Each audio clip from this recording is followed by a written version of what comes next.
Les RH parlent au RH, c'est un événement qui a sa 5e édition. Et c'est vrai que c'est un lieu où vous allez voir, vous allez passer une journée à échanger entre pairs et puis aussi assister à des contenus, à des interventions qui peuvent vous aider en termes d'inspiration et de pratique dans vos métiers. Je tenais moi aussi, Monsieur Launay, à faire des remerciements parce que c'est un événement qui est organisé pour sa 5e édition par la mairie de Levallois. Il n'y a pas beaucoup de mairies, moi j'en connais pas d'autres, qui organisent ce type d'événement pour des professionnels, pour accompagner des professionnels dans leur métier, pour les rassembler. Je tenais donc à remercier Madame le maire, Agnès Potier-Dumas, maire de Levallois et vice-présidente du conseil départemental des Hauts-de-Seine, l'ensemble des intervenants de cet événement. Il faut savoir qu'il y a une centaine d'intervenants sur cette journée qui sont tous bénévoles, qui apportent généreusement leur regard, leur savoir. Toute l'équipe et les élus de la mairie de Levallois qui se sont mobilisés maintenant depuis 3 mois pour organiser cette journée où on accueille environ 400 professionnels RH. Et en particulier Estelle Pétry et Michael Lévy, que j'affectionne particulièrement parce qu'ils sont vraiment dévoués dans la qualité et l'organisation de cette journée. Merci. Et puis bien entendu, mon partenaire de tous les jours, mon équipe, qui est aussi présente tout aujourd'hui pour accompagner les interventions, et puis l'ensemble des personnes qui ont bien voulu être avec nous aujourd'hui pour témoigner, pour apporter leur regard et qui vont nous rejoindre sur cette chaise au fil de l'eau. Et elles sont de qualité, on en a 10 personnes, 10 intervenants et intervenantes qui sont là, qui ont pris effectivement le temps de venir partager avec vous leur expérience, leur regard sur des enjeux. Et chacune va amener un enjeu et on va échanger autour de ça, 10 minutes à chaque fois, donc ça va être rapide, intéressant. Et on sait que ça va amener beaucoup à chacun et chacune d'entre vous dans la salle. Donc l'objectif de cette conférence est de partager des regards croisés d'experts RH sur les défis, les enjeux qu'ils vivent dans leur métier. Et sans plus attendre, nous allons accueillir donc Alexandra Legueuil, qui est HR Transformation and Change Officer au sein du groupe L'Oréal. On peut l'applaudir, ça va mettre de l'énergie dans la salle à chaque fois, c'est bien. Merci Alexandra d'être avec nous. Donc Alexandra a exercé pendant 20 ans des fonctions marketing et retail design avant de rejoindre les équipes RH pour s'occuper de la formation des collaborateurs et de l'accompagnement du changement. Elle est aujourd'hui en charge des projets de transformation et de leur impact people pour L'Oréal France. Exactement. L'Oréal France, c'est celui qui est en face de SOWEST. Parce que c'est vrai qu'il y en a beaucoup des L'Oréal, des bâtiments L'Oréal. Exactement. Et donc, on va échanger avec toi l'enjeu de ce qu'on nomme le way of working et tous les changements qu'occulte ce way of working, donc cette manière de travailler qu'on a aujourd'hui en entreprise qui est en pleine transformation.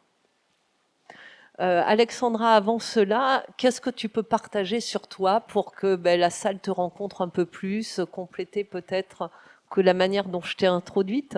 Alors, merci déjà de m'avoir introduite. Ensuite, après, je ne vais pas vous faire mon CV parce qu'il est disponible maintenant sur les plateformes, notamment dans l'optique de ce que vous faites tous les deux de votre activité. Je trouvais ça intéressant de vous en dire. Vous m'entendez bien ou pas? Oui. De vous en dire un peu plus sur comment je fonctionne. Qui m'amène aussi probablement ça qui fait que je suis en charge de la transfo et des ways of working, c'est que je suis quelqu'un qui aime décortiquer les choses. J'aime bien analyser, comprendre comment ça fonctionne. Toi, tu disais, Dani, tout à l'heure, la systémique, moi j'appelle ça le mouvement tectonique des plaques, mais bon an, mal an, c'est sensiblement la même chose. Je suis quelqu'un, je vais faire des efforts, mais qui communique beaucoup avec l'aide d'images. Donc l'expression dans le sens langue française, c'est moins mon fort c'est les images. Donc surtout si à un moment ça part nébuleux, hurler dans la salle pour que je clarifie. Et puis, ce que j'aime particulièrement, c'est observer le mouvement, les mécaniques, et comment se crée et se joue la notion du ensemble, la notion du collectif. Parce que j'ai une conviction qui est que, pas à moi hein, l'expression, mais ensemble on est plus fort. On est aussi tous, c'est quelque chose que je dis souvent quand j'anime des groupes, des mammifères à la base. Et donc il faut savoir capitaliser et reconnaître en fait ce qui fait que, voilà, ensemble on produit plus. Super. Dans ce ensemble, ça me fait penser à la problématique qu'on a abordée aussi ensemble, justement, quand on a un petit peu préparé, qui était la charge de travail. Qui aujourd'hui, dans les organisations, on sait que c'est un vrai sujet. Je pense qu'à L'Oréal, ça doit être aussi un sujet assez important. Qu'est-ce que tu peux nous partager là-dessus? Qu'est-ce que tu fais dans tes fonctions sur ce sujet de la charge du travail? Alors nous, c'est effectivement un vrai sujet, particulièrement parce que quand on travaille dans la beauté, dans l'esthétique, on a un sens du perfectionnisme relativement aigu. En fait, ce qu'on travaille beaucoup, ça a été vraiment notre priorité pour 2022, puisqu'on s'est rendu compte en début de sortie de crise sanitaire que des choses qui avaient bien fonctionné quand on était 100% confinés, ouais. dysfonctionnaient plutôt dans un retour moyennement à la normale, ou en tout cas dans un nouveau normal. Donc en fait, on a beaucoup travaillé en se disant déjà la charge de travail, c'est deux choses. C'est la charge réelle, ce que j'ai à produire, ce que j'ai à faire, ce que j'ai à processer et le temps nécessaire que j'ai pour le faire. Donc ça, c'est relativement factuel et mesurable. Ouais. Et puis, il y a ce qu'on a appelé, on a piqué la notion à la météo, la charge ressentie, perçue. Donc, et là, on s'est rendu compte en ouvrant cette porte que c'était un peu une Pandora box. La charge ressentie, c'est d'une part l'exigence cognitive que ça me demande, et puis aussi la notion de plaisir et de sens que je trouve dans les tâches que j'ai à effectuer. Donc, je prends plaisir à faire, oui. Moins je vais ressentir la charge comme étant une charge de travail. Exactement. Moi, je vais te prendre un exemple, faire ma déclaration d'impôt qui prend 10 minutes. Tu sens que c'est c'est une charge mentale énorme, ça me saoule et je recule jusqu'à minuit moins 5 pour le faire, en fait. Je reconnais, ce que je connais ça. Voilà. Et ça, c'est le bon exemple. Souvent, justement, on essaye toujours de se dire, ma problématique professionnelle, si je fais un peu l'hélicoptère et que je recule, est-ce que j'ai une similitude dans ma vie privée et comment je l'adresse dans ma sphère personnelle? Parce que dès qu'on est dans la sphère professionnelle, on se met une espèce de super pression et du coup, on complique les choses. Et en fait, on s'est surtout dit, la charge de travail, qu'elle soit réelle ou ressentie, c'est la partie visible d'un iceberg. Okay. Et en fait, on s'est dit, OK, donc ça, c'est ce qu'on voit au-dessus du niveau de l'eau, qu'est-ce qui se passe en dessous? Et c'est plein de choses. C'est la façon dont on travaille, vraiment les modes opératoires, les process. C'est la façon dont on est à l'aise ou pas à l'aise avec les différents outils de travail qui s'offrent à nous, les différentes modalités. C'est notre capacité à capter, trouver et processer l'information. Et c'est notre capacité aussi à bien coopérer, à savoir travailler ensemble. Et à ne plus chercher individuellement le bon point ou la bonne note. Et c'est difficile parce qu'on a tous, en tout cas quand on a grandi en France, on a tous été façonnés comme ça. Et en tout cas, c'est de se dire de changer ce paradigme-là. Et ça fait un lien, Alexandra, avec là où on s'est rencontrés aussi, hein, parce qu'on s'est rencontrés grâce à la méthode Gallup, ce qu'on appelle, nous, la zone de talent, la zone de potentiel. C'est aussi cette charge de travail liée au fait qu'on est souvent dans notre zone d'effort et pas dans notre zone de talent qui va nous activer en termes de plaisir et de savoir-faire naturel. Exactement. Et en fait, c'est aussi dans le modèle dans lequel on est façonné, c'est qu'on est toujours en train d'identifier là où on n'est pas bon et de vouloir devenir bon là où on n'est pas bon. Plutôt que de se dire, c'est quelle est ma force, sur quoi je peux capitaliser, qui finalement va être une zone d'effort minimisée, donc il va aussi préserver mes ressources et de facto ma charge mentale. Et effectivement, là, c'est le grand enjeu dans nos ways of working, notre notion du collectif, de se dire, et d'ailleurs grâce à vous, créons des collectifs qui fonctionnent, qui se complètent, capitalisons sur les forces de chacun et arrêtons de vouloir systématiquement avoir toutes les jauges complètement remplies sur tout. Sur tout, c'est pas possible. Et c'est ce qui va amener de la performance et c'est ce qui va aussi réduire cette charge ressentie, qui va aller dans le bien-être de chacun et l'engagement. Mais ça doit être un sacré changement de de paradigme finalement, d'approche, parce que comme tu disais, depuis notre plus jeune âge, on est plutôt câblé l'inverse. Comment tu fais pour les faire changer? Alors, je ne sais pas si ça marche, hein, c'est trop tôt pour le mesurer. Ce qui nous a aidé, c'est qu'on a implémenté déjà au sein de L'Oréal, il y a 5 ans, une transformation culturelle. Parce que quand on est une boîte qui existe depuis 100 ans, Simplicity, qui était plus justement sur la notion, enfin qui s'appelle Simplicity. Ouais, plus sur la notion de savoir coopérer, travailler ensemble, avoir une approche un peu plus test and learn, et se dire on vise l'excellence plutôt que la perfection. La nuance est ténue, hein, mais il y a quand même une différence. Et en fait, ce qu'on fait là, qu'on a commencé à faire ensemble cette année, on a commencé donc pour la salle à déployer le système Gallup, donc toute l'approche sur les talents, sur les forces, au niveau des équipes de nos comités de direction. On voit que sur les comités de direction qu'on a accompagnés, ça prend. L'approche est différente. Du coup, l'approche est différente au sein du collectif du comité de direction. Et ça, c'est quand même un changement culturel. Ça passe forcément par le management, parce que sinon, ça ne fait que creuser l'écart entre le management et les équipes. Et puis, du coup, là où, moi, c'est ma petite victoire, c'est quand je vois effectivement ces managers qui, d'eux-mêmes, se disent « Ah, je lui demande ça, mais peut-être que c'est pas sa zone de confort, donc confort-force. Peut-être faut qu'on le regarde différemment. » Je me dis « Bon, ok, on a mis une première brique au mur. On vise la cathédrale, donc on sait qu'on n'y est pas encore, mais au moins on a une ambition. Et je trouve que chaque petit pas, dans le bon sens, doit être une victoire et doit être célébré et notifié en tout cas. » Et c'est l'approche par les petits pas, effectivement, pour la transfo. Merci Alexandra.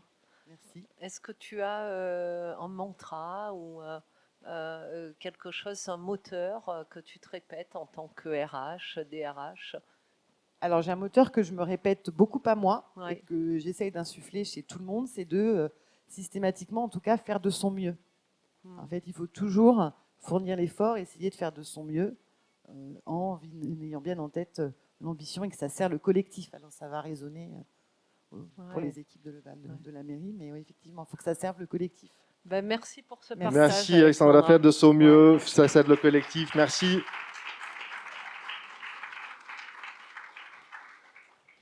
Bien, donc merci pour ça. On va accueillir maintenant Caroline Clergeau, qui est directrice des ressources humaines Butagaz. On peut l'applaudir. Caroline, bienvenue Caroline. Donc, Caroline est alsacienne, elle est à Paris depuis 20 ans, elle est de formation juridique. Elle a d'abord eu une envie d'être avocate. Elle a ensuite été attirée par le métier des ressources humaines pour son impact sur la qualité du dialogue en entreprise et l'utilité à prévenir les risques et les situations dégradées. Elle a exercé son métier de RH dans différents secteurs, toujours industriels plutôt, l'alimentaire avec Unilever, l'automobile et puis surtout l'énergie avec Shell et puis le groupe Butagaz où elle a aussi découvert les métiers du B2C. Bonjour à toi Caroline, avec toi on va échanger sur les enjeux de l'incertitude et de la gestion de crise. Exactement. Ouais. Moi j'ai beaucoup apprécié quand on s'est rencontrés, Caroline, l'échange sur ce sujet de l'incertitude. Où tu évoquais que depuis 3 ans, on est quand même connecté à cette incertitude. Est-ce que tu peux nous en partager un petit peu plus de comment ça se vit, toi, dans ta fonction et au niveau des équipes? Oui, comment le vivent les collaborateurs. Ouais. Depuis 3 ans, et puis un peu plus, hein, finalement, on a beaucoup de crises successives. Et on vit, comme on dit, hein, dans un monde VUCA, volatile, incertain, complexe, ambigu. Et moi, ce que je ressens et ce que je vois chez nos collaborateurs, c'est plus de stress déjà. Un stress qui peut être lié aux situations. Merci. Situation de santé, donc le stress lié à l'épisode Covid, bien sûr.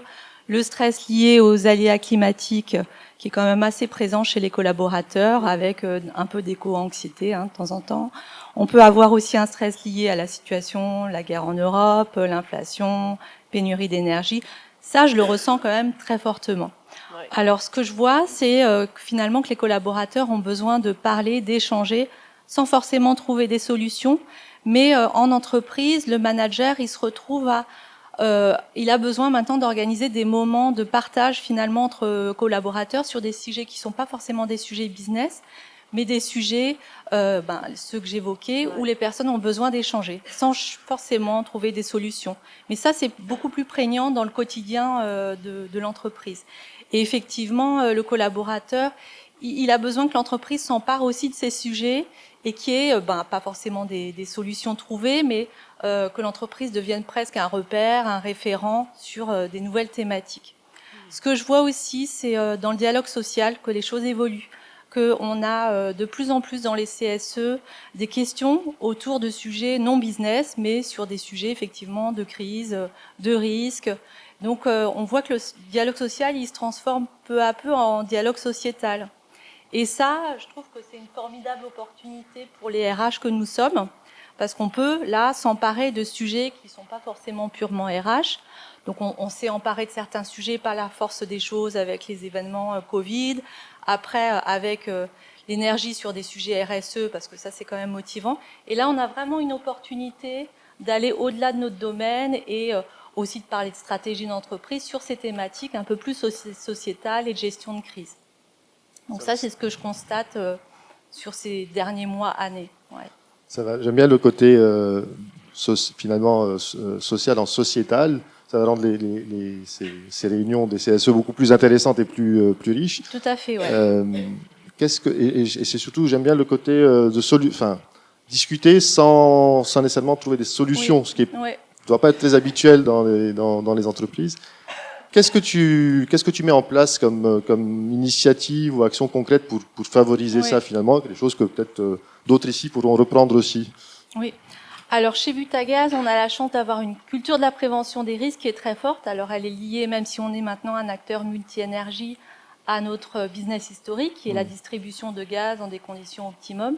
Donc on a depuis longtemps déjà des process en place dans les directions, des plans de continuité d'activité.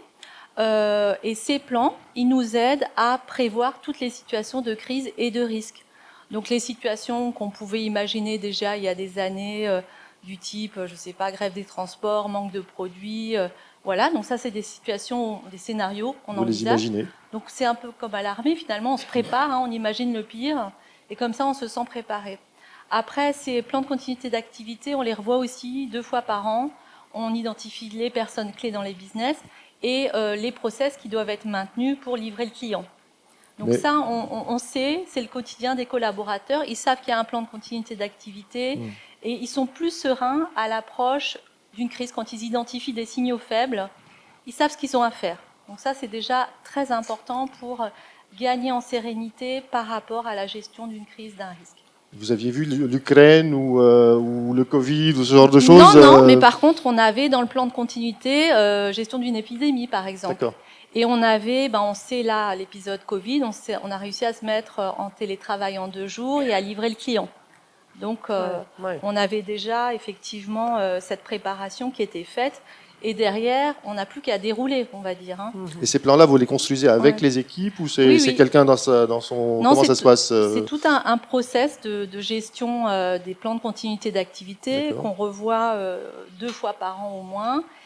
Et effectivement, on le fait, qu'il y ait l'approche d'une crise ou pas. Et on forme les personnes, donc ça passe aussi par de la formation. On forme les personnes. Alors sur les risques cyber, depuis 2-3 ans, on les forme beaucoup. Sur les sujets aussi de éthique des affaires, corruption. Donc là, ça passe par de la formation. On a également toute une démarche autour de comment bien sûr de gestion de crise et de communication de crise pour les managers en site industriel. Donc eux, ils sont prêts aussi, formés, si jamais il y a une situation de risque, à parler à un journaliste, à pouvoir répondre à des questions qui ne sont pas quotidiennes. Voilà, donc ça c'est important effectivement de se préparer. Ensuite, on a aussi, dès qu'on a des petits signaux faibles de crise... C'est quoi les signaux faibles? Parce que tu l'as dit tout à l'heure, mais qu'est-ce que tu mets derrière les signaux faibles? Après, ça va dépendre de certains sujets, mais par exemple, on peut avoir la pénurie de matériel ou justement un matériel qui va peut-être manquer. Donc là, on va tout de suite se mettre en cellule de crise. On ne va pas attendre que la crise soit installée. Donc on se met en cellule de crise et en fait, on constitue une cellule de crise sans lien hiérarchique. Donc il va y avoir bien sûr les gens du business, mais il y a aussi des personnes RH, juridiques, com. Et on a tous un rôle à jouer. Et donc, on constitue sa cellule de crise, on va se voir peut-être une fois par semaine, régulièrement. Et on sait qu'on est prêt si la crise arrive. C'est la cellule de crise avant la crise. Exactement, ouais. Enfin, Donc, dès qu'on sent des signaux faibles. C'est vrai que du coup, là, dans ta fonction, tu as des plans d'action, des initiatives pour entraîner les équipes à se préparer à cette incertitude et cette gestion de crise. Oui, c'est ça, Ok. exactement. Merci. Est-ce que tu as un mantra ou quelque chose en tant que RH ou des RH que tu aimes c'est plutôt une citation que j'essaie de m'appliquer à titre personnel et professionnel. Alors c'est une citation de Marc Aurèle, l'empereur stoïcien. Donc il faut avoir le courage de changer ce qui peut l'être, la sérénité d'accepter ce qu'on ne peut pas changer et la sagesse de pouvoir distinguer les deux. Voilà, en période de gestion de crise, c'est important, inspirant. ça fait son sens. Ouais. Ben, merci beaucoup, Caroline. Merci beaucoup, Caroline.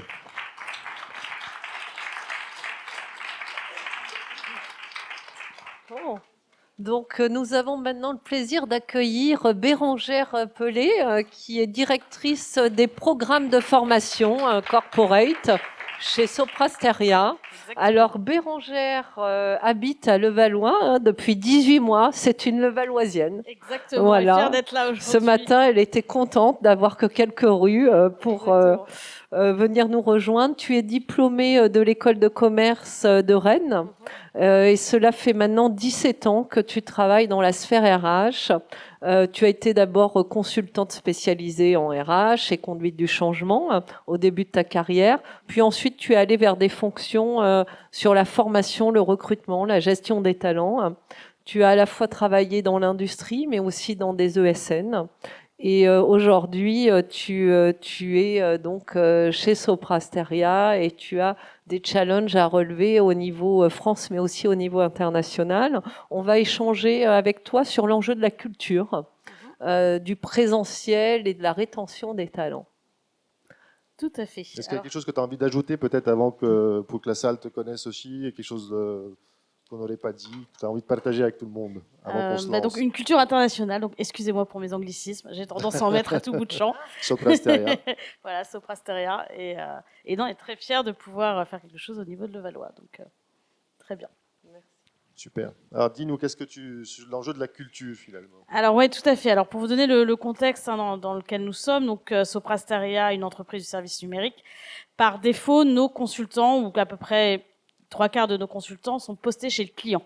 Donc forcément, il y a dès le départ un enjeu de pouvoir maintenir et de les faire se sentir Soprasteria et non pas de la culture du client. Et je dirais que finalement le Covid n'a été qu'un accélérateur de ça. Puis en particulier pour donc on embauche énormément de jeunes diplômés, tout comme les cabinets d'audit, de conseil. Et comment imprégner finalement cette culture Soprasteria quand pendant plus de 2 ans, nos consultants se sont retrouvés finalement à travailler chez eux, à travailler donc pour leurs clients, mais de chez eux. Donc déjà, quand ils sont chez clients, très souvent, ils se font un peu happer par la culture du client. Mais alors là, encore plus avec le Covid, on a des collaborateurs qui ne se sentent pas du tout Soprasteria. Et ça a un enjeu aussi, je dirais, sur notre capacité à retenir nos collaborateurs, parce que finalement, quand un concurrent direct vient les aborder pour rejoindre leurs équipes, ils se posent pas la question de dire est-ce que je suis vraiment Soprasteria ou non. Tiens, il me propose 2 000 € de plus, j'y vais. Donc on a cet enjeu de pouvoir maintenir cette culture et de pouvoir développer cette culture, parce qu'on est à la base d'une entreprise où il y a beaucoup de gens qui sont là depuis très longtemps, mais sur les nouvelles générations, on a vraiment ces difficultés à pouvoir faire ça. Et comment alors vous faites? Vous êtes en réflexion depuis maintenant plusieurs mois ou années. Qu'est-ce qui émerge de cette réflexion? Comment faire? Alors, comment faire? Je ne dis pas qu'on a encore la solution parfaite, mais là où on est en train d'agir actuellement, c'est en particulier justement sur ces populations de jeunes diplômés, de pouvoir. Alors aujourd'hui, on a, selon les pays, un accord plus ou moins strict de retour au bureau. Donc ça, c'est déjà essayer de les faire revenir au bureau et pour des événements marquants. Et la formation en particulier en est un. Donc sur tout ce qui est formation comportementale pour les plus jeunes et managériale, les niveaux au-dessus, on essaye de les faire revenir sur site pour recréer du lien et qu'ils puissent recréer leur réseau. et créer leur réseau dans l'entreprise et qui comprennent finalement en quoi Sopra Steria est différent. Et puis sur d'autres aspects, on essaye aussi de favoriser ces moments de rencontre. Donc au niveau de toutes nos agences à travers le pays, il y a aussi un message qui a été passé d'organiser plus de moments de rencontre pour que les gens se connaissent et puissent créer du lien. Ouais, bien sûr. Et puis bien sûr accompagner nos managers, puisqu'on a travaillé avec Bird aussi sur tout ce retour au management hybride et comment je compose dans cette nouvelle norme. Oui, on a travaillé ensemble sur ce parcours de formation au management hybride. C'est vrai que les managers ont besoin d'être accompagnés avec des pratiques, avec des outils. Et comme tu le disais, la formation est aussi un outil pour faire revenir, pour accompagner dans ce processus-là. C'est intéressant en plus parce que tu dis vous avez un accord strict pour qu'ils reviennent et en même temps il faut trouver un incentive pour les faire revenir. Comment tu fais cet équilibre? Parce qu'en mais aussi tu veux pas qu'ils aillent ailleurs parce qu'ils seront aussi attirés par d'autres conditions. C'est un sacré challenge quand même tout ça. Effectivement, donc on a dans les challenges, on a un accord aujourd'hui en France où les collaborateurs doivent revenir 3 jours au bureau, mais c'est 3 jours chez le client du coup pour nous. Et donc c'est de les faire aussi venir à certaines occasions de soirées, et la formation pour dire je reviens au bureau, mais c'est pas juste revenir au bureau pour dire je vais être assis dans un open space, mais pour y rencontrer du monde et favoriser la création du collectif, quoi. On a parlé, Bérangère, aussi d'un programme au potentiel qui faisait partie justement des initiatives que vous allez mettre en place. Qu'est-ce que tu peux nous en dire? Alors, donc du coup, ce qu'il faut savoir chez Sopra Steria, c'est que finalement, on a pour vous donner le contour, mais des pays qui sont très indépendants les uns des autres. On a des pays où on a déjà ce type de programme en place dans nos plus gros pays, mais les plus petits, aujourd'hui, n'ont pas grand-chose. Et même en France, qui est pourtant notre bateau amiral, on n'est pas les plus forts sur ce type de programme. Donc là, on a toute une réflexion pour monter des choses en commençant par la tête de l'organisation en priorité 1 et ensuite sur les niveaux les plus jeunes. La tête de l'organisation pour construire qui soit aussi véhicule de cette culture, avec des programmes internationaux où les gens vont pouvoir se rencontrer et pas juste dire je connais le COMEX de mon pays, mais je connais aussi tous mes collègues et je peux m'appuyer dessus au niveau de l'organisation. Donc ça, c'est notre première priorité. Et puis d'accompagner les pays, en particulier ceux qui ont le moins de programmes, dans la construction de programmes pour leur haut potentiel, multimétier, principalement multimétier. Là, ça va rester dans le pays, mais pour que là encore, on suive nos collaborateurs de manière plus précise et plus forte, ce qui chez nous n'était pas encore complètement en place. Ouais. Bon, merci Bérangère. Est-ce que toi, tu as un mantra dans ta fonction RH? Eh bien, toujours, je dirais que la première intervenante parlait de faire de son mieux. J'ai été scout à un moment donné, et c'était également la promesse scout, de toujours faire de son mieux et de pouvoir apporter du coup, et de voir aussi toutes les choses à travers un œil de verre plein et pas le verre à moitié vide. Ça, c'est pas du tout ma philosophie. C'est toujours de voir ce qu'il y a de positif dans tout ce qu'on peut faire et que tout changement peut aussi nous amener des choses positives. Merci beaucoup, Bérangère. Merci Bérangère. Avec plaisir. Et on va finir par vous recommander la lecture de Don Miguel Ruiz avec les 4 accords Toltec, puisque voilà, il y en a 5 maintenant, mais à la base c'est les 4, et l'un des accords étant faire de son mieux, et ça semble être déjà le cas pour beaucoup ici. Et ne rien prendre personnellement, un des autres accords que j'aime beaucoup. Cela j'aime bien aussi. Bien, on va accueillir maintenant Florian Cuminal. Florian qui est responsable digital de Samsic RH, on peut l'applaudir. Bienvenue Florian. Donc Florian a commencé sa carrière en 2000 après des études en communication numérique dans une agence digitale. Tu as commencé dans une agence digitale de Euro-RSCG. Avec mon R, j'ai un peu de mal. Tu l'as poursuivi chez La Roche-Posay et ensuite chez Havas à l'agence BETC, où tu as œuvré à accélérer la digitalisation des campagnes publicitaires de clients comme Peugeot, Canal+, ou encore Evian. Alors, si tu es là aujourd'hui, on est au RH par le RH, c'est parce que depuis 4 ans, tu es responsable du digital au sein de Samsic RH, Samsic étant une enseigne de recrutement et de travail temporaire, et tu mets à profit ton expérience pour développer le marketing digital RH et finalement les leviers pour attirer les candidats en recherche d'emploi. Tout à fait. Si je peux compléter juste Absolument, sur mon parcours. Pardon. Qu'est-ce que tu as envie de nous partager sur ton parcours? En fait, ce que j'ai envie de partager, c'est que finalement toute l'expérience qu'on peut acquérir dans une agence de communication en travaillant sur des grandes marques, des marques de luxe, j'ai travaillé sur Louis Vuitton, la Française des Jeux, des problématiques complètement différentes, des marchés différents. Finalement, c'est des méthodes qu'on applique au RH aujourd'hui et on appelle ça le marketing RH. Et moi, mon job, mon rôle, finalement, si je dois le définir en une phrase, c'est identifier les meilleurs candidats et les faire venir dans mon réseau d'agences, puisque Samsic Emploi, c'est 300 agences d'emploi dans toute la France, donc on a une sacrée problématique de recrutement. Et c'est ça dont je suis venu vous parler aujourd'hui. Et c'est vrai que tous les RH avec qui on parle nous parlent de cette fameuse problématique de pénurie des talents, de pénurie de certains métiers, de certaines fonctions. Comment ça se passe, toi, dans ton rôle? Comment vous faites justement pour attirer, pour être attractif? Alors, la pénurie, évidemment, on peut que la constater aujourd'hui. Alors, je vais pas citer toutes les études, mais 80% des entreprises ont un problème de recrutement, que ce soit des petites ou des grandes entreprises. Nous, on la constate essentiellement dans les domaines. On est un groupe d'intérim généraliste, hein, donc on travaille aussi bien sur des problématiques de logistique, de production et de maintenance. On a beaucoup de difficultés à recruter dans ces domaines-là, également dans le BTP. C'est des secteurs qui sont extrêmement touchés par la tension qui existe aujourd'hui dans le recrutement. Donc, on a réfléchi à tout ça. Nous, l'intérim est souvent les premiers signaux se font souvent sur le secteur de l'intérim. Donc, nous, dès 2021, dès la sortie du Covid, on a senti cette tension nouvelle et on s'est dit, la première chose à faire, c'est raccourcir le parcours candidat, travailler autour du candidat. On a un site, évidemment, les étapes pour postuler ne sont pas très longues, mais quand un candidat vient d'Indeed, vient d'HelloWork, vient de MétéoJob, puisque ce sont nos partenaires, il arrive sur notre site et il a encore des étapes à fournir pour arriver à la candidature finale. Donc, qu'est-ce qu'on a décidé? Nous, on a décidé de mettre en place, alors c'est un peu technique pour des RH, mais des API d'interconnexion, c'est-à-dire qu'on est en lien direct avec Indeed, MétéoJob et HelloWork, et le candidat va rester dans son environnement, il va rester sur Indeed, et en un clic, il va postuler, et ça va arriver dans notre ATS.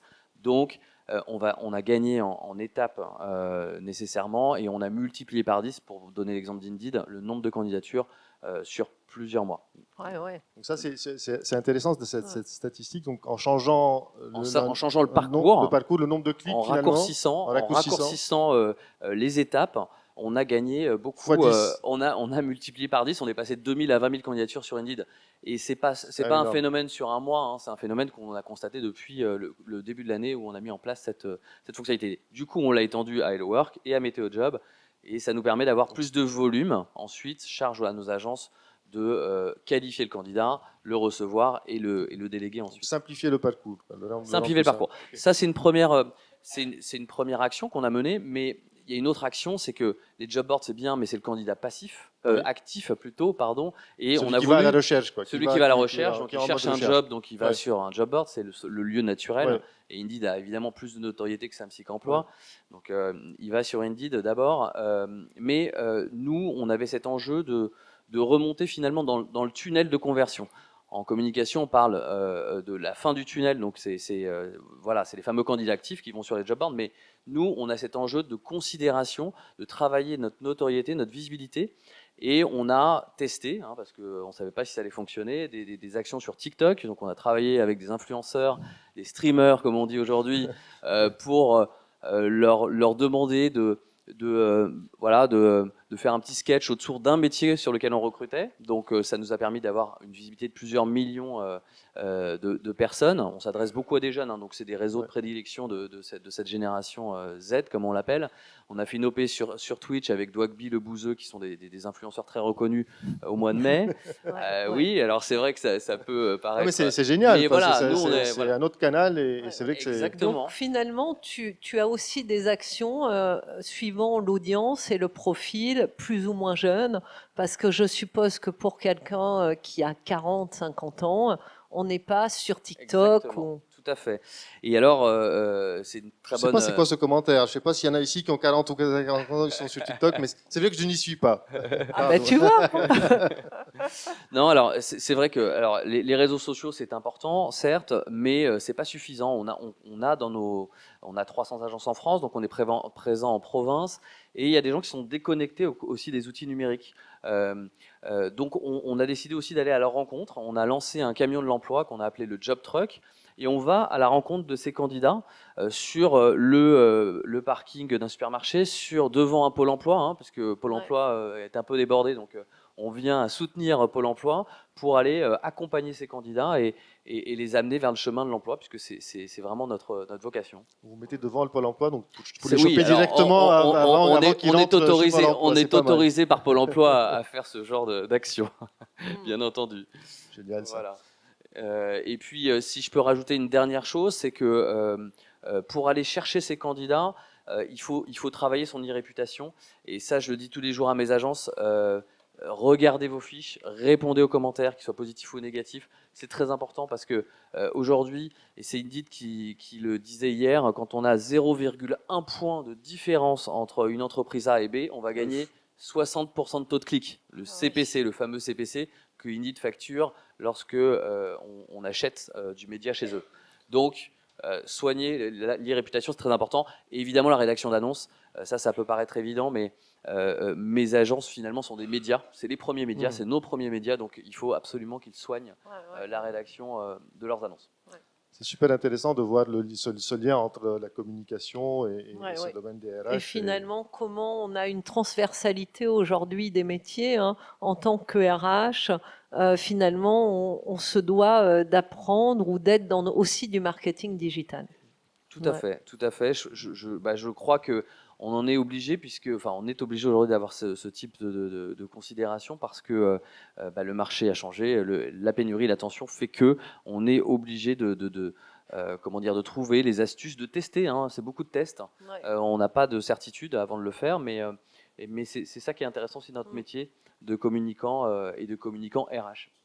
Merci Voilà. Florian. En tant que communicant, un mantra aussi, c'est quoi Alors, parce que c'est la question qu'on- j'avais entendu j'avais reconnu les accords, Ouais. les accords de Toltec. Donc, moi, je vais citer le premier accord. Est-ce que tu t'en souviens? C'est sur le langage. C'est la parole. soit impeccable. La parole fait que ta parole soit impeccable. On va vraiment les avoir les quatre à la fin. Merci Florian. Merci Florian.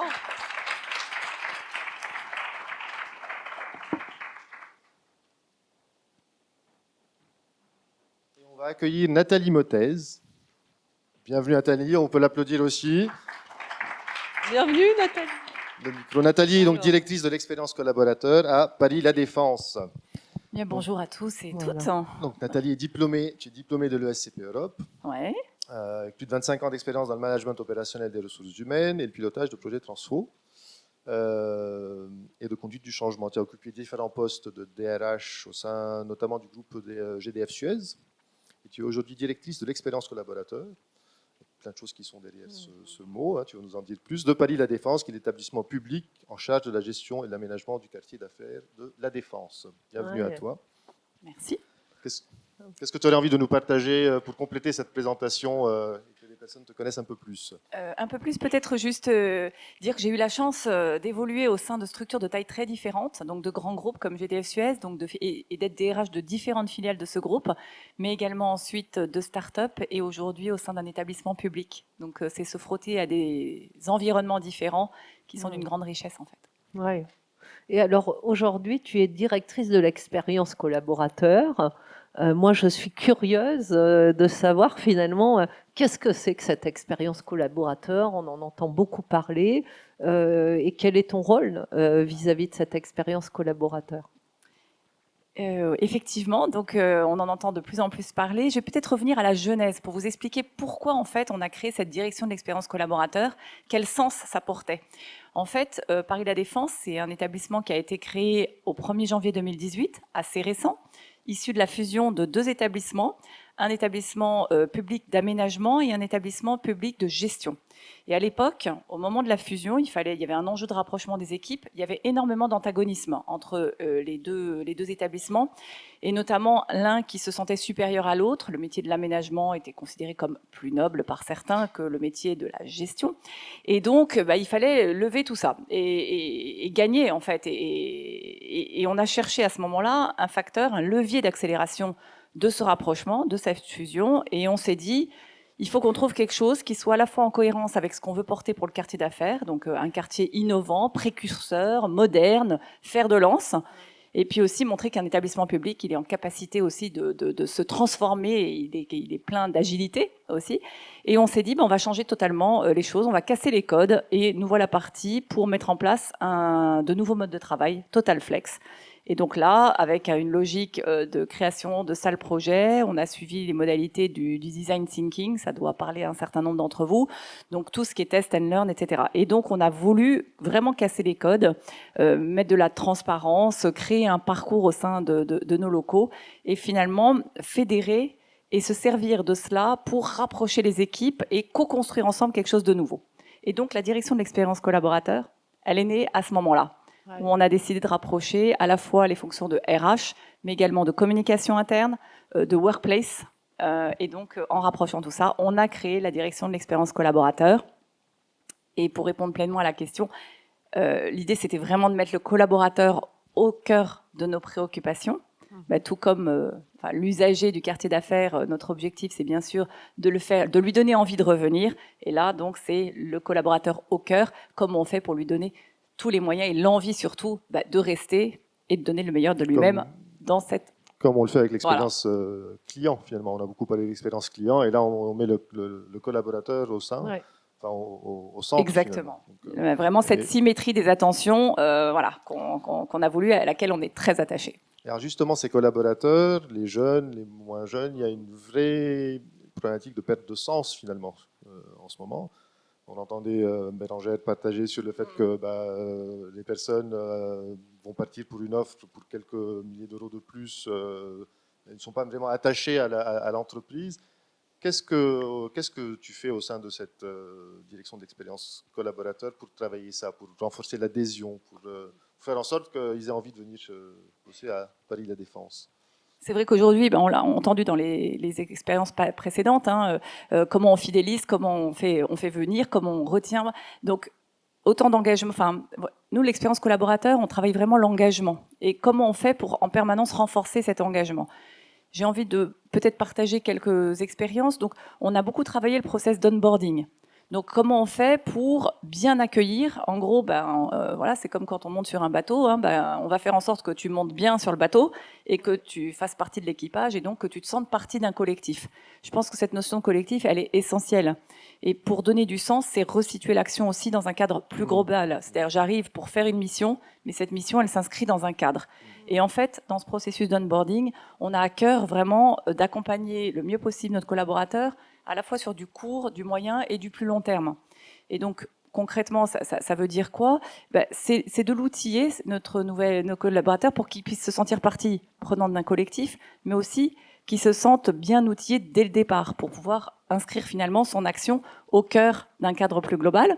Mais outiller, c'est pas juste avoir un PC et un téléphone portable. Non, déjà c'est faire effectivement. Ça c'est un peu. C'est ce qu'on entend souvent dans l'onboarding. Effectivement. Et donc très concrètement, c'est je me sens attendu et accueilli. Donc attendu, on aura pris contact avec lui et quand il va arriver le premier jour, évidemment tout sera prêt, enfin tout le matériel, etc. Pas la aide d'honneur, mais en tout cas qu'il le sente et qu'il se sente attendu et accueilli. Le premier jour, il est accueilli par le RRH et par son manager. Dans les jours qui suivent, il a une journée d'intégration qui va lui permettre de bien comprendre aussi, on a parlé des locaux, on a des locaux un peu particuliers, donc on va lui expliquer l'expérience qu'il va pouvoir vivre au sein de ces locaux pour qu'il puisse s'approprier le mieux possible et tout de suite les codes, faire connaissance. On crée cette journée d'intégration, en fait, on met les gens vraiment en transverse, donc on désilote dès le départ, en fait. Pour nous, ce qui est très important, c'est de désiloter. Si on veut créer le collectif, il faut mettre de la transversalité. Et tout notre parcours, il est bâti là-dessus. Et je pourrais vous donner d'autres exemples aussi, mais vraiment c'est ça. Et dans cet après-midi, on va lui partager il rejoint un territoire. Donc, c'est quoi ce territoire? Il rejoint un établissement. C'est quoi? Avec des prises de parole aussi qui sont incarnées. En fait, ce parcours, on l'a voulu penser avec les collaborateurs. C'est important de montrer aussi l'engagement et de valoriser ceux qui sont là. Donc, on accueille les nouveaux, mais on n'oublie pas aussi ceux qui sont là. Et c'est vrai que là, il y a eu cette crise Covid, le télétravail. Qu'est-ce que ça a changé finalement dans ce parcours d'onboarding et cette expérience collaborateur? Alors, évidemment, la période Covid, elle nous a tous impactés et on a essayé de trouver des modalités d'animation à distance. Donc, on était bien outillés parce qu'effectivement, le fait d'avoir transformé totalement nos modes de travail, on avait outillé en avance de phase nos collaborateurs. Donc, en fait, on a pu télétravailler du jour au lendemain et poursuivre un certain nombre d'actions. On était préparés. Et finalement, le télétravail, aujourd'hui, on est à un accord qui permet jusqu'à 2 jours de télétravail. Donc, ça n'empêche pas toutes ces modalités d'animation interne. Et finalement, notre process de onboarding, il poursuit son sens. On fait aussi des visites de territoire qui sont pensées et animées par des collaborateurs. Et c'est important parce qu'on veut montrer la réalité, la diversité des métiers par l'expérience. Donc, on va sur le terrain, on voit un chantier, eh bien, on voit tout de suite le métier de l'aménageur, on identifie aussi le métier du gestionnaire demain, on aperçoit les animations sur le territoire. Donc, ça prend son corps, tout prend son sens. Et je pense que pour répondre à ta question tout à l'heure sur comment la question du sens et de la fidélisation, c'est de montrer en fait en quoi on fait partie d'une aventure qui n'est pas une aventure en solo, mais c'est une aventure collective. On prend du plaisir à être ensemble.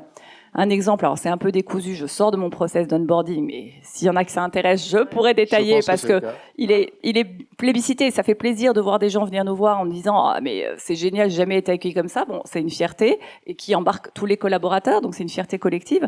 Et puis là, il y a 2 jours, on a organisé une plénière collaborateur. Ça faisait longtemps, le lien social, il s'est un peu distendu. On a tous besoin de se retrouver et de passer du bon moment ensemble parce que c'est ça aussi qui crée le sens et le sentiment d'appartenance. Et on a fait un escape game hyper sympa sur le territoire, donc à la fois ancré dans la culture de l'entreprise, et donc il y avait une fierté qui sortait de ça, parce que l'escape game, il a été axé sur le territoire, les œuvres d'art du territoire, et donc on est parti en balade par petite équipe sur ce territoire qui est ce qui nous rassemble, ce qui fait la fierté de chacun d'entre nous, et en même temps de pouvoir partager avec des équipes totalement pensées en transversalité, et on a fait connaissance et on a découvert des collaborateurs de d'autres entités. Super. Voilà, donc c'est ça qui crée ce sens, cette adhésion et l'envie d'être ensemble, et finalement un lien direct avec la performance derrière. Voilà. Merci, parce que j'apprécie vraiment cet accent sur le lien humain, le retour à la relation, qui finalement est un moteur et nourrit notre envie professionnelle. Complètement. Et le faire depuis le début, dès l'onboarding, c'est ça que je trouve aussi super. On ne se pose pas la question du sens à la fin, mais dès le départ, et on l'a construit. Et Bérangère évoquait tout à l'heure aussi la formation. Et effectivement, tout au long du parcours du collaborateur, on va s'attacher à ça. C'est mettre en place des socles de formation, que ce soit sur la négociation, le leadership du chef de projet, la prise de parole en public. Et à chaque fois, faire en sorte de mettre des collaborateurs de différentes entités ensemble. Et ça crée l'envie en fait d'échanger, d'aller plus loin et d'innover ensemble. Super, on est parti sur cette question à tout le monde. Ton mantra, est-ce que tu as envie de partager un mantra avec nous? Mon mantra, j'ai bien aimé celui d'Alexandra parce que c'est un peu Il a eu du succès celui-là. Ouais, mais ensemble on va plus loin. Et en fait, le collectif, il est juste essentiel. Et puis, j'espère vous avoir donné envie de venir et de revenir à la défense pour ceux qui voilà, peut-être. En fait, on a toujours une image de la défense qui est peut-être très différente. Et donc, venez voir, la défense se transforme. Il y a plein de choses à faire et plein de belles aventures pour ceux qui voudraient nous rejoindre dans une période de transformation avec des enjeux climatiques et environnementaux juste essentiels. Donc, voilà. Merci beaucoup Nathalie. Merci pour tout Nathalie. ça. Merci à vous. Merci.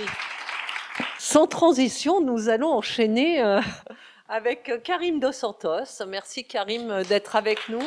Et on peut applaudir Karim. Donc Karim, tu es General Manager Learning and Development au Club Med. Je savais pas. Et donc, j'ai eu la chance de te rencontrer à Levallois parce que tu es levalloisien depuis quelques années. Exactement. Karim, tu as parcouru le monde durant 30 ans et tu as été General Manager, chef de village pendant 18 ans au sein du Club Med.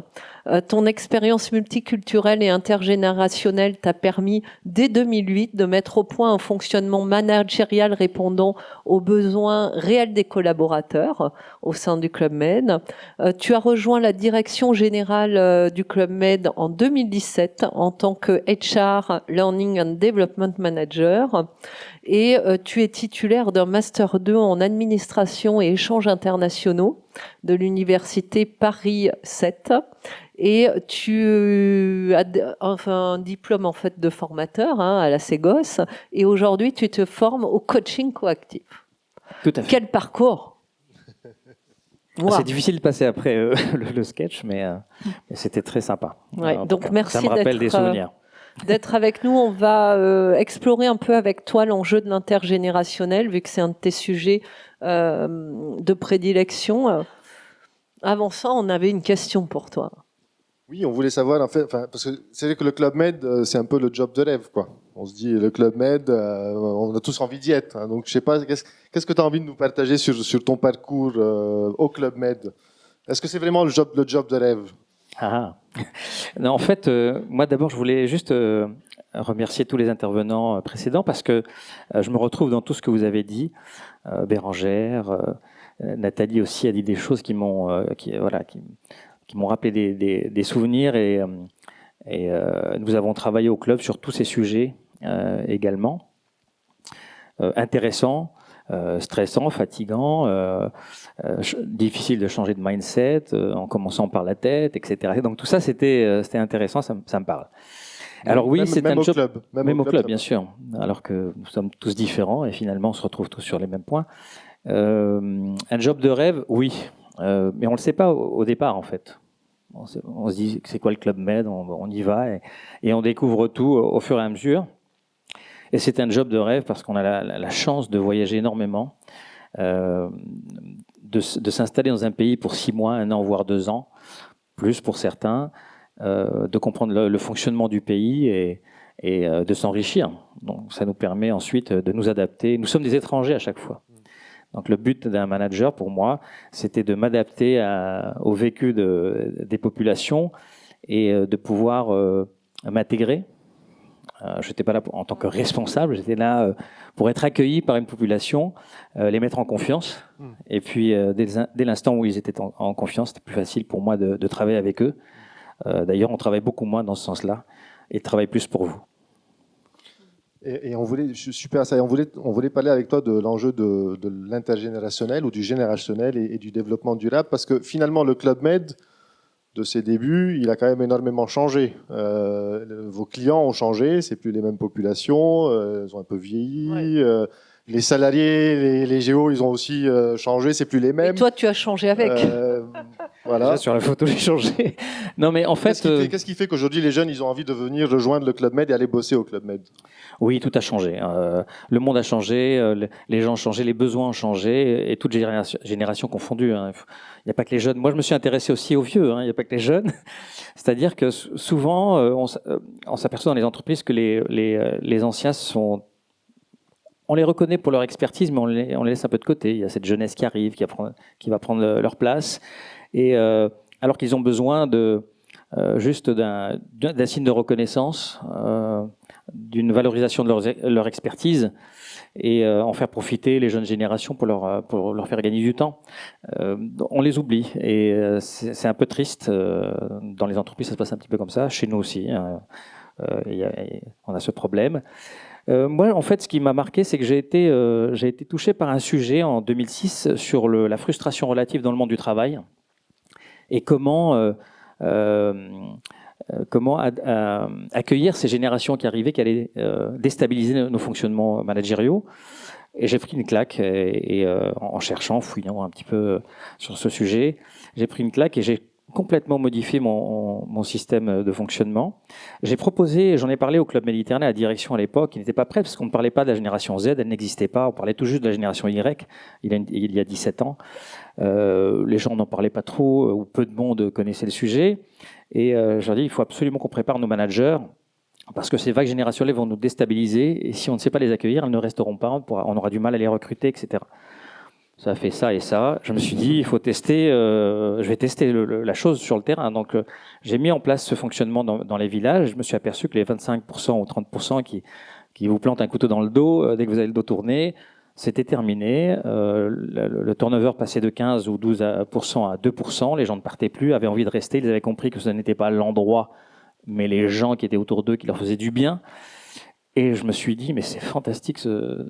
Donc il y a moyen de faire travailler tout le monde. Il y a moyen de faire travailler ces jeunes, de les garder, de les retenir pour avoir le temps de les développer leurs compétences, en faire de futurs managers.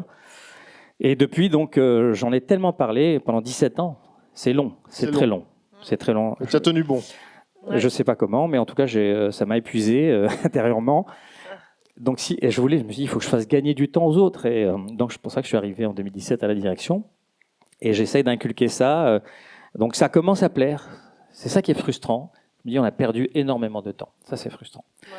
Mais pour les retenir, concrètement, c'est quoi? Qu'est-ce que vous faites? C'est quoi les quelques exemples d'actions ou d'approches que vous faites? En fait, c'est s'octroyer du temps en tant que manager pour en octroyer aux autres. Si vous n'avez pas de temps pour vous, à force de vous cacher derrière des objectifs, la pression, le stress, les deadlines, on parle de mort là, hein, deadline, et puis le N+1, le N+2, on n'a jamais le temps. Et du coup, c'est prendre le temps pour faire quoi? Je pense prendre du temps pour en octroyer aux autres et les écouter, passer du temps avec eux. Plus vous grattez les couches, plus vous apprenez à les connaître, plus vous savez comment vous comporter avec chacun. Au Club Med, on fait du management au cas par cas. Tout le monde n'a pas la même ambition, motivation, envie de réussir. Donc, vous ne pouvez pas avoir la grande messe pour tout le monde. Vous devez vous adapter à chaque personne. Et il y a 25 à 30 nationalités dans les villages. On a tous un boulet contre un bal depuis notre plus jeune âge. Et on fonctionne avec ce boulet en fonction des situations. Donc, voilà, c'est connaître les gens.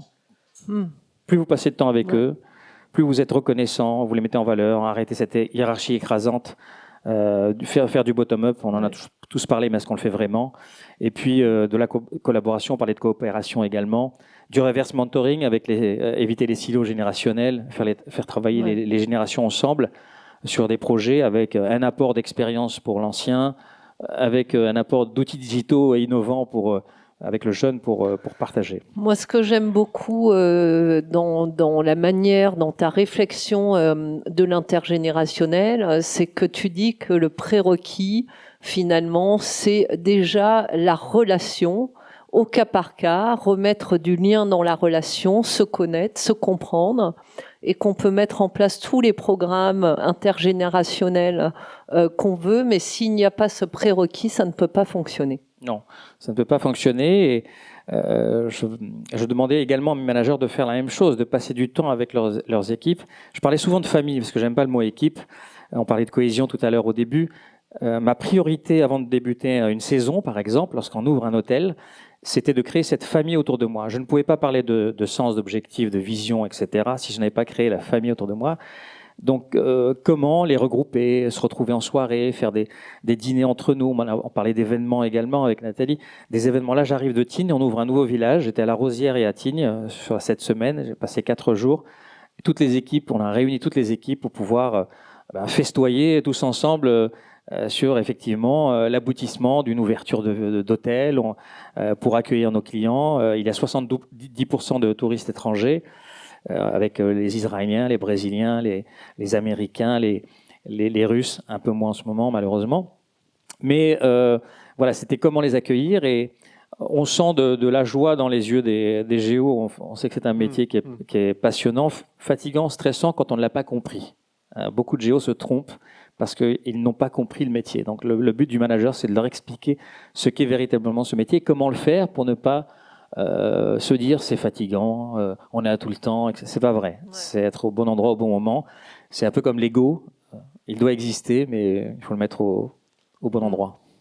Merci, Karim. J'aime beaucoup du coup ce fait de prendre du temps. Finalement, c'est le rôle du manager de prendre du temps pour créer cette relation, connaître les autres dans leurs différences chacun. C'est ça. Tout le monde se plaint de ne pas avoir de temps, même, ne serait-ce que pour faire du sport. J'ai pas le temps. Prendre. Si vous ne le prenez pas, vous n'évoluez pas en management. Vos équipes le ressentent, ne vous apprécient pas forcément. vous avez de la tension et puis de l'énervement, du stress pour tout le monde. Ça demande de se poser la question de qu'est-ce qu'on arrête de faire et de donner la permission aussi aux managers de qu'est-ce qu'ils arrêtent de faire. Voilà, c'est déjà de laisser de la place aux autres pour qu'ils puissent s'épanouir, développer des compétences, s'élever pour prendre votre place. Moi, mon métier, c'est de faire en sorte que les gens prennent ma place. On est de passage, il ne faut pas l'oublier. On finit tous quelque part. Donc, ne pas se prendre au sérieux, tout en faisant un métier sérieux et rester humble. Et moi, je suis très heureux quand quelqu'un a envie de prendre ma place. Avec grand plaisir, je m'en occupe. On parlait de onboarding tout à l'heure avec Nathalie. Moi, j'aime bien le pré-boarding aussi. Quand on parle de recrutement, si vous voulez garder les gens pour pas qu'ils partent pour 50 € et pas 2000 €, c'est créer des applications. Aujourd'hui, les jeunes sont sur des applications. Il y a une application qui s'appelle Workello. Je ne fais pas de la pub parce qu'on ne travaille pas avec, mais en tout cas, j'ai trouvé ça intéressant de pouvoir proposer tout un système avec les valeurs du club, la stratégie, l'historique, les organigrammes, le service dans lequel il allait travailler, des messages de son équipe pour l'accueillir, etc., pour garder un lien avant au moment où il a été recruté et d'arriver dans le village. Il y a 3 semaines, un mois, on peut le perdre. Donc comment ne pas le perdre avec du micro-learning, des petites formations de 5-10 minutes, 15 minutes, etc. Et il se sent accueilli. Et l'offboarding lorsqu'ils partent. L'offboarding. Offboarding, pardon. L'offboarding. L'offboarding. Lorsque les gens partent, souvent, quand un manager... Club Med, l'offboarding... Tout de suite, l'image. Et donc, en fait, l'offboarding, pour moi, c'est quelqu'un vient vous dire j'ai trouvé un job, je m'en vais, soyez heureux pour lui. Souvent, on dit mince, je perds un gars, comment je vais faire? On a des projets. Non, qu'est-ce que je peux faire pour toi? Est-ce que je peux t'accompagner? Quelle est la formation dont tu as besoin pour réussir dans ton nouveau métier? S'il part bien, il est reconnaissant. Si ça se passe mal ailleurs, il reviendra avec d'autres compétences et fera de la cooptation. Il dira venez avec moi les copains, on est mieux là-bas. Et puis vous avez des talents supplémentaires. Voilà, c'est comme ça qu'on Merci essaie de faire Karim. fonctionner. Voilà. Merci pour ça, super, bravo. Oui. Je m'en vais. Je veux juste rajouter mon mantra. Ben, bien sûr. Vous voyez, j'étais sûr. Vous avez parlé de tous les accords Toltec. Mais en fait, moi je dis que tant que nous serons dans la tâche et pas dans la réflexion, c'est-à-dire dans le faire plutôt que dans l'être, c'est compliqué. Voilà, il faut juste il faut savoir être dans l'être aujourd'hui. Ouais. S'occuper Merci de pour l'humain. ça, merci pour ce mot. Merci Karim. Et donc, nous avons le plaisir d'accueillir maintenant Caroline Garnier, qui est DRH d'SAP France et Maroc. Bonjour Caroline. Merci Bonjour. Caroline d'être avec nous. Avec grand Donc, plaisir. depuis juillet 2018, tu es directrice ressources humaines d'SAP France. Tu es au comité de direction. Tu es passionnée par la détection et le développement des talents. Tu es très investie sur les questions de diversité et ce qui joue un rôle essentiel dans la définition et la mise en place d'une politique RH aujourd'hui chez SAP. Donc, tu as une expérience de plus de 15 ans dans les RH au sein du secteur IT, informatique, et tu occupes la fonction de DRH France pour SAP, mais auparavant, tu étais chez Hewlett-Packard et Dassault Systèmes. Tout à fait. Je suis un pur produit de la tech. De l'IT, Voilà. de l'IT et de la tech. Tout à fait. Est-ce Oui. que tu souhaites ajouter Oui, voilà, justement. un complément à Je peux cette intro? compléter, effectivement, je suis un pur produit de la tech dans des entreprises de grosse taille, mais je suis issue d'une famille d'entrepreneurs. Donc, je n'ai pas oublié ce mindset-là. Et c'est d'ailleurs quelque chose qui est développé au sein des SAP, puisqu'on fait des formations sur l'esprit entrepreneurial, aussi pour les RH. Et du coup, ça consiste au-delà de l'innovation. Donc, on essaye aussi dans le domaine RH d'innover. C'est aussi important pour attirer et retenir les talents. Mais aussi de se comporter, je dirais, alors pour moi, en bonne mère de famille et non pas en bon père de famille. Et de prendre des décisions comme on les prendrait si c'était notre propre entreprise. Ouais. On parle d'ailleurs beaucoup maintenant de l'intrapreneuriat. Et donc, c'est un sujet, une compétence qu'on développe. Alors, on a échangé ensemble du défi de cette attraction, de cette rétention des talents, de l'intergénérationnel. Comment ça se passe aujourd'hui pour toi, dans ton rôle chez SAP, sur cette attraction et rétention des talents? Alors effectivement, dans la tech, vous le savez, on est dans un domaine qui est assez pénurique en termes de profil. C'est un domaine dans lequel il est attendu une croissance de plus de 8% dans les 3 prochaines années. Donc bon, SAP c'est une grande marque, donc c'est intéressant, mais on travaille avec tout un écosystème. On a beaucoup de partenaires, de cabinets de conseil qui ont des consultants sur des produits SAP. Donc nous, ce qu'on fait au-delà d'attirer nos propres talents, on essaye aussi de diversifier nos profils et d'aider nos partenaires justement à avoir les bons talents pour pouvoir contribuer sur les produits SAP.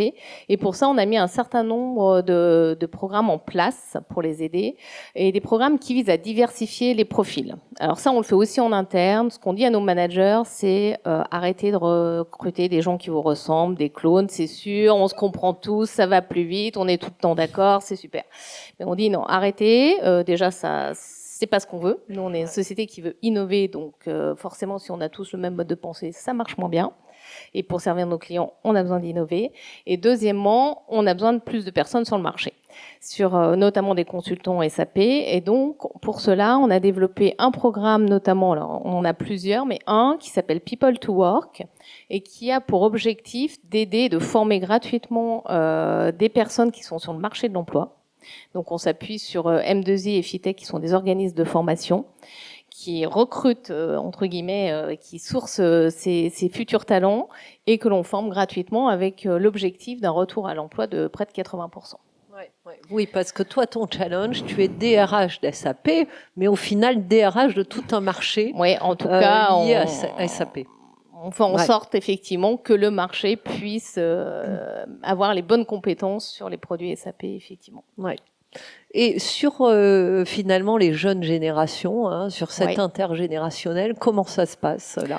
Alors sur l'intergénérationnel, moi je rejoins Karim sur le fait que c'est... Alors nous, ce qu'on essaye de faire, c'est déjà de transformer durablement notre culture. Donc on fait des actions one-shot, évidemment, mais pas que.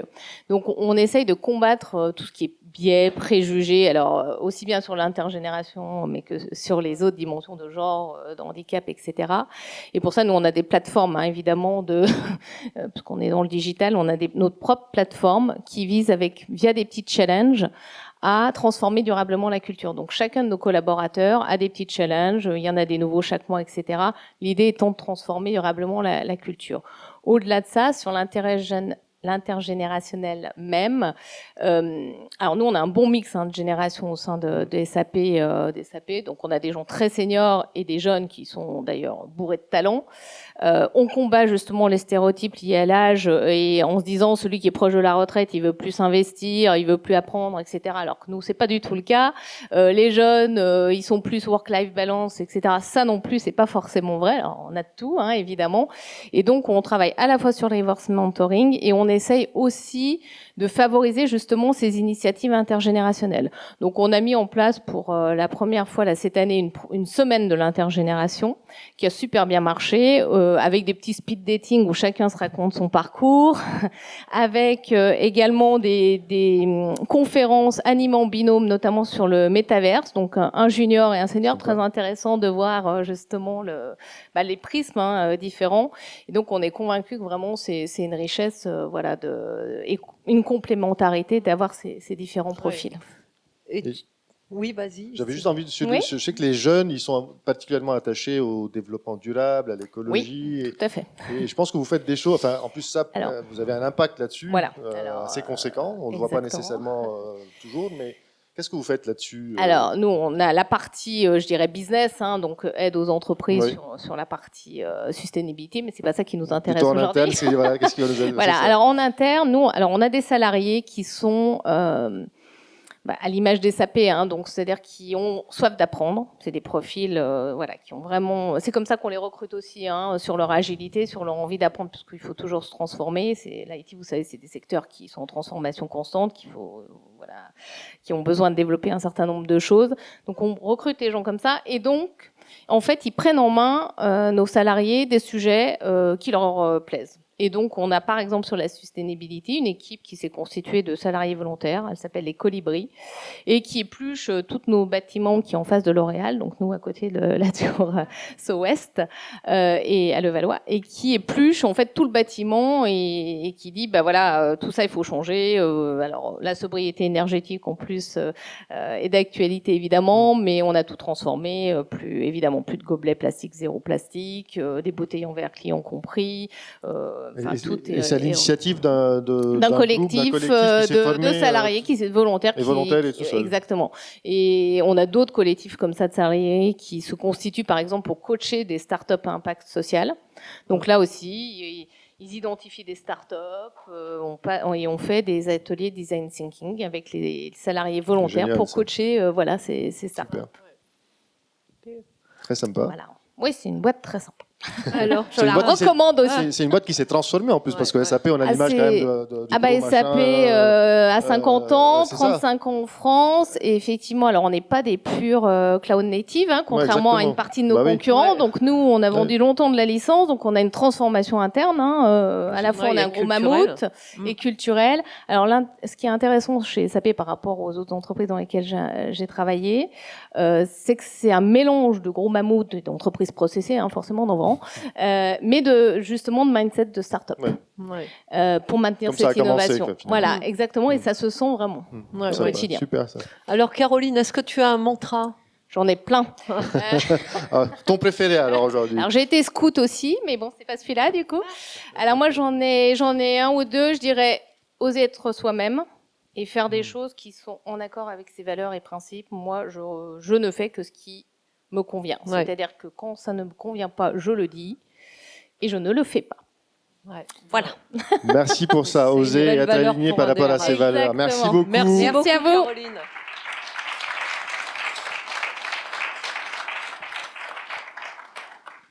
Bien, on a ensuite le plaisir d'accueillir Julie Bartoni, qui est directrice du Talent Management chez Fed.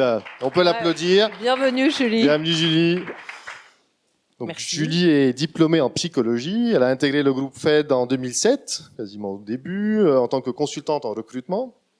Membre du cabinet Fed Finance, elle à ce moment-là s'est spécialisée sur tu t'es spécialisée sur des fonctions comptables et financières pour lesquelles tu as recruté en CDI, en CDD, en intérim pendant 8 ans. Donc tu connais bien le métier de Fed. En 2015, tu es devenue directrice du talent chez Fed dans le cadre d'une création de poste.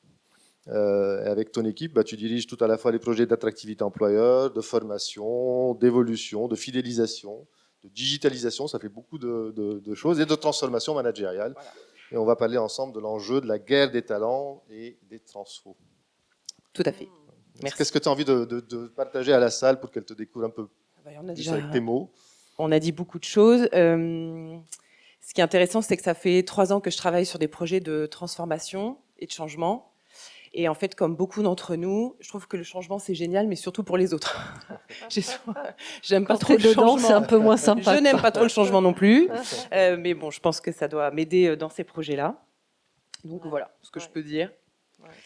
Donc oui, les enjeux... La guerre des talents, hein, c'est un sujet dans le métier de Fed que vous rencontrez particulièrement.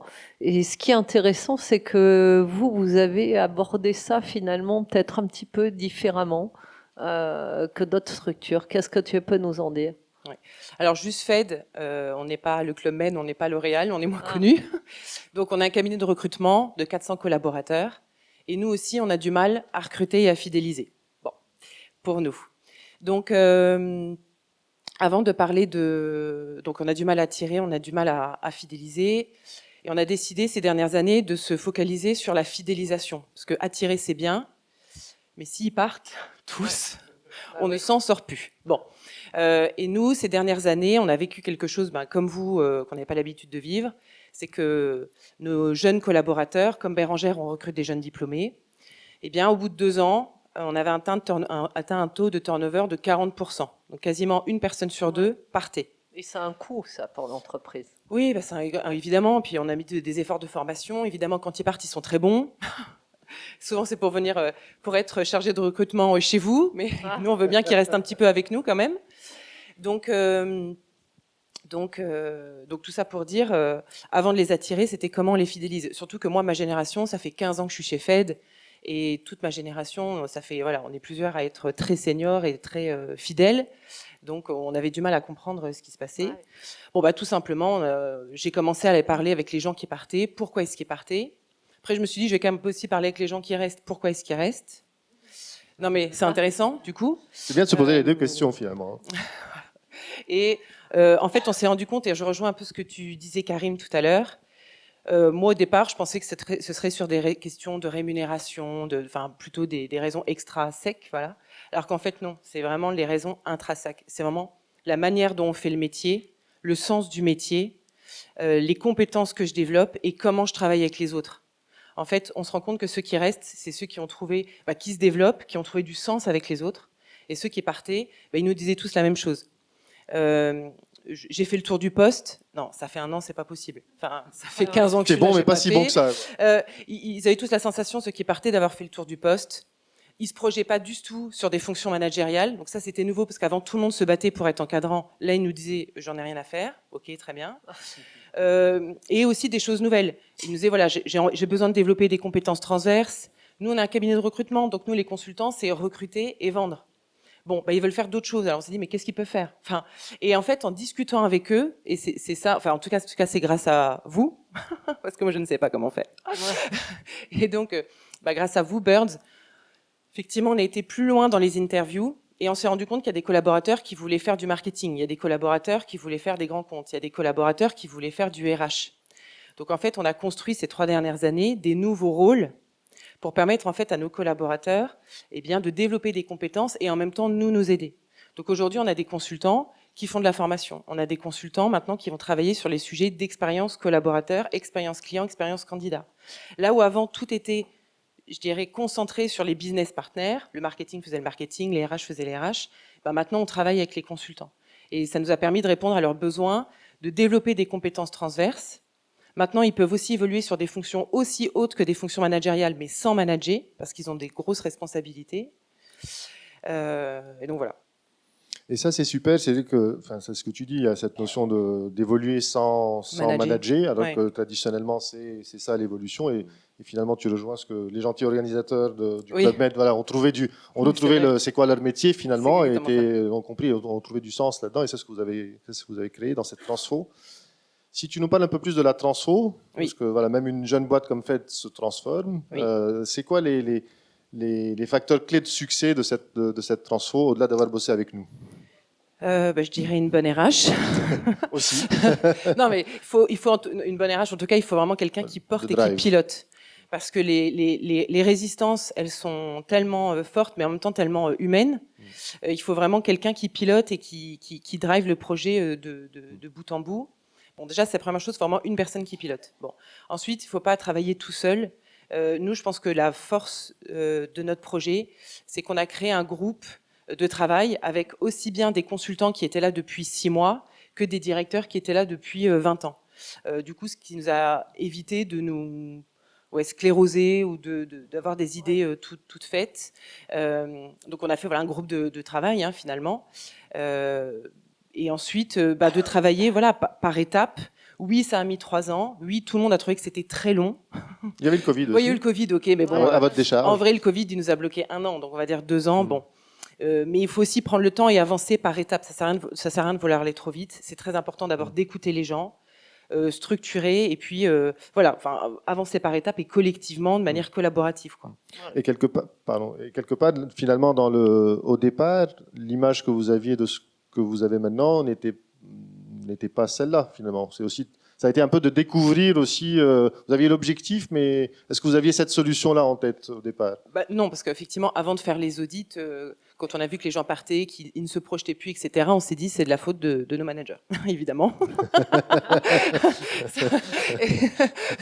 Donc, non, au départ, on s'est dit, bon, on va faire des formations à nos managers, voilà, et puis on va résoudre tous nos problèmes. Et en fait, non, pas du tout, parce que c'était pas du tout de la faute de nos managers, c'est la faute de notre organisation. Et puis la manière dont on avait défini nos fonctions avant, que ce soit managérial ou pas. Donc c'était plutôt notre responsabilité. Donc oui, du coup on n'a pas fait de formation en management, pas du tout. Et c'est vrai qu'une transfo, c'est 24 à 36 mois. Parce que une transfo, ça passe par le sujet culturel et le sujet managérial dans la manière d'être ensemble dans une entreprise. Donc c'est long. Et moi, ce que j'aime beaucoup, c'est que vous êtes finalement, vous avez marché sur le chemin de la transfo sans être dans un aspect consulting et feuille de route figée, mais plutôt en avançant et en échangeant et en faisant bouger les manières de faire. Oui, parce qu'on ne savait pas trop où on allait, mais on connaissait le chemin, mais pas la destination, on va dire ça. Donc oui, et puis c'est important aussi de se laisser du temps, parce que quelqu'un disait tout à l'heure, c'est toi Karim, il faut réfléchir, il faut du sens, et il fallait pas avancer trop vite, parce que nous-mêmes parfois on avait besoin de prendre du recul, parfois on avançait dans un chemin, puis finalement on revenait en arrière. Donc il faut aussi se laisser le temps là pour réfléchir et pas se précipiter, quoi. Ouais. Parce que après les décisions, elles sont quand même. Nous, c'est un changement organisationnel vraiment très fort. C'est-à-dire qu'on a des nouvelles possibilités d'évolution, on a changé toutes les fonctions. Donc d'ailleurs, quand on a lancé tout ça, certains nous ont demandé, mais est-ce que vous n'avez pas peur que d'autres s'en aillent? On s'est dit, peut-être qu'il y a peut-être d'anciens collaborateurs qui étaient là depuis très longtemps vont s'en aller. En tout cas, ce qu'on espère, c'est que les nouveaux vont. On va avoir envie de rester. Oui, c'est tout l'objectif de ça, quoi. Avec nous. Super, merci beaucoup pour ces partages, Julie. Qu'est-ce que tu as envie de nous partager comme mantra de ta part? Alors, moi qui n'aime pas trop le changement, donc c'est la phrase d'Einstein. Einstein disait, la folie, c'est se comporter de la même manière et s'attendre à un résultat différent. Et je trouvais que c'était pas mal. Voilà. Donc il faut changer de comportement pour avoir des résultats différents. Exactement. Merci beaucoup, Julie. Merci Julie. Merci pour ces partages. Et on va clôturer, on va inviter, last but not least, comme disent nos amis américains, Karim Boujnan. Et on peut l'applaudir. Ouais, on a deux Karim aujourd'hui. Karim veut dire généreux en arabe. Donc voilà, on a beaucoup de générosité dans la salle avec tous les partages. Et merci Karim d'être là. Merci à vous. Et c'est vrai que ce matin, vous avez eu 9 regards d'experts, mais de vrais experts. Pour le 10e, vous allez avoir un regard. Oula. Bon, je vais présenter un petit peu Karim parce que Karim, après une première expérience en finance de marché aux US, tu t'es tourné vers le milieu des RH, et tu as bien fait, grâce à des expériences dans le recrutement, finalement. Tu es actuellement chez L'Oréal en tant que HR Learning Manager pour la direction des marques internationales de la division Luxe. Alors, à côté du travail qui t'occupe quand même beaucoup, tu as une passion que tu m'as partagée aussi, qui est Tell Me Your Story, qui consiste à aller à la rencontre des personnes à travers le monde en leur demandant de raconter une histoire. Parce que finalement, chaque personne a une histoire inspirante pour quelqu'un, quelque part. Et je trouve ça vraiment super comme passion. Voilà. Merci beaucoup. Moi, j'apprécie beaucoup clôturer avec Karim ces regards d'experts, parce que Karim, finalement, tu fais partie de cette jeune génération. On t'a rencontré sur notre chemin il y a à peu près 2 ans, et c'est vrai que tu es quelqu'un de très engagé dans ton métier et dans la vie en général. Et ça, voilà, j'avais envie de le partager à la salle, sur qui tu es aussi. Merci beaucoup. Merci beaucoup. Alors, qu'est-ce que tu as envie de compléter, peut-être pour que les personnes ici te connaissent un peu mieux, avant qu'on rentre dans le sujet du jour, qui va être l'enjeu de l'international et puis de la façon de fonctionner dans des grandes organisations. Par rapport au projet qu'on fait, c'est vrai que c'est un brin idéaliste, un petit peu naïf, mais c'est vrai qu'on est persuadé, c'est qu'il n'y a pas d'étrangers, seulement des amis qui ne se sont pas rencontrés. Donc c'est un peu théorique, très abstrait. Et du coup, on voyage un petit peu partout dans le monde. Alors pas au Club Med, on fait plutôt on va chez les habitants. Et ça m'a appris 2 choses. Maintenant, ça fait 5 ans qu'on a rencontré toutes ces personnes-là. La première chose, c'est qu'on a chacun une singularité et qui va rentrer en résonance avec nous quand on prend le temps d'écouter.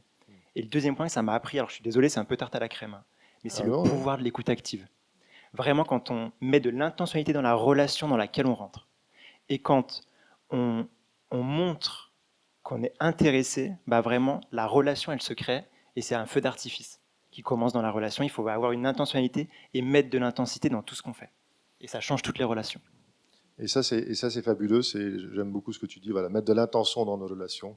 Et c'est ce qui les rend plus riches. Alors, le groupe L'Oréal, vous êtes plus de 80 000 collaborateurs. C'est énorme. C'est 80 000 potentiels de relations, finalement.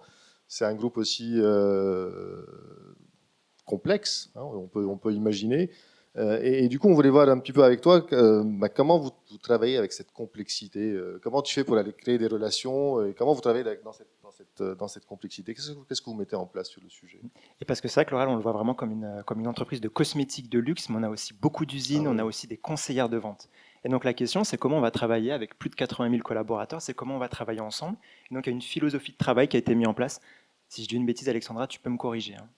Et c'est Freedom within a frame, c'est la liberté dans un cadre. Et c'est basé sur 2 aspects principaux. C'est qu'on va toujours travailler avec un frame en particulier. Et quand on discute un petit peu de frame à frame. Donc, c'est quoi le projet d'entreprise? Comment il se décline au niveau de la marque? Donc, moi, typiquement, dans la division luxe, je travaille avec 15 marques. Ça peut être Armani, Lancôme, des plus petites marques, Atelier Cologne. C'est quoi leur frame de la marque? Et ensuite, on décline le frame au niveau de l'équipe. Donc, quand on discute, on sait toujours qu'on discute avec l'objectif de l'entreprise en tête. Et la deuxième chose qui est clé chez nous, c'est la partie freedom. Donc, on est très mauvais pour avoir des fiches de poste. On parle toujours qu'avec des macro-rôles. Donc, avoir une fiche de poste quand les candidats nous les demandent, on est incapable d'en donner. Et c'est la liberté. Moi, quand je suis arrivé la première fois, c'était en alternance. On m'a dit, Karim, on te dessine un bac à sable. Et dans le bac à sable, tu fais ce que tu veux. Si tu veux creuser un trou, si tu veux faire un château de sable, si tu veux faire autre chose, tu crées ton job. Il faut juste que tu restes dans le bac à sable. Mais ensuite, tu fais ce que tu veux dedans. Et l'idée qui est derrière, c'est la personne qui est au plus près du terrain de l'exécution, il faut lui laisser la liberté. Et c'est pas nous en haut qui allons dire bon bah pour l'usine il faut faire comme ça, pour les DMI on imagine les produits vous faites comme ça. C'est la personne qui est en charge sur son entité, qui s'occupe du déploiement parce qu'il est proche du terrain, il sait comment faire, et donc il faut que ça vienne de la personne en charge et pas d'en haut. Et ce bac à sable, il est grand, c'est un tout petit bac à sable où il y a de la place pour s'amuser et faire des choses sympas? Il est très très grand. Il est très grand. Hein. Ouais. Très très grand. Okay. Et vas-y. Donc, freedom in a frame. Et tu nous as parlé aussi, Alexandra, on a dit quelques mots, hein, de Simplicity, qui est un programme finalement sur comment amener de la simplicité dans cette complexité organisationnelle. Exactement, c'est basé sur certains piliers. L'un des piliers, c'est la coopération, tu l'as évoqué, je ne vais pas revenir dessus. Le pilier, peut-être l'un des plus importants, en tout cas pour moi, c'est le frame. Et il y a aussi quelque chose qui est clé, c'est qu'il y a des choses qui sont vraiment partagées, qui sont transmises, un petit peu des adages, des citations qu'on partage quand on arrive dans l'entreprise et qui définit justement ce cadre. Et ce cadre, il est très abstrait, mais c'est typiquement être poète et paysan. On aime tous être poète, avoir des moments où on peut briller, on peut partager un projet, mais il faut de l'autre côté, il faut aimer être au fond de la mine, dans le noir, faire de l'opérationnel, pas intéressant, chronophage, mais il faut aimer les deux côtés. Et si on veut s'accomplir chez L'Oréal, il faut aimer le côté poète, mais le côté paysan, il est fondamental. Il y a autre chose, les tendances de la cosmétique, ça change très rapidement. Il y a plus de 25 000 couleurs de teintes pour les hommes et les femmes. Et ce qui est important, du coup, c'est saisir ce qui commence. Et nous, ce qu'on nous demande, c'est d'être entrepreneur. C'est ce qu'était John Schuller qui a créé l'entreprise. C'est saisissez tout ce qui commence à n'importe quel niveau de l'entreprise. Si vous avez une tendance que vous avez en tête, proposez-la, challengez votre manager, votre directeur, mais il faut absolument qu'on soit les premiers à le faire. Donc tout ce que vous arrivez à sentir, mettez-le en place tout de suite, test and learn, on va vous donner les moyens, vous testez, vous vous trompez, c'est pas grave, tant que vous vous trompez pas 2 fois sur la même chose. Génial ça. Et L'Oréal, culture d'entreprise extrêmement forte. Enfin, on le sent de l'extérieur, je pense maintenant on l'a vécu aussi chez vous, il y a une vraie culture d'entreprise. Toi, tu es HR and Learning Manager. Qu'est-ce que tu fais dans le domaine du learning? Qu'est-ce que vous avez comme initiative dans le domaine du learning qui vont aller alimenter cette culture d'entreprise? La force du groupe, c'est qu'on ne nous fait pas rentrer. Alors, autant pour le travail, on a un cadre qui est très abstrait, mais sinon, on peut être vraiment nous-mêmes. Et ça, c'est la grande force. Et c'est pour ça qu'on travaille avec vous, avec Gallup.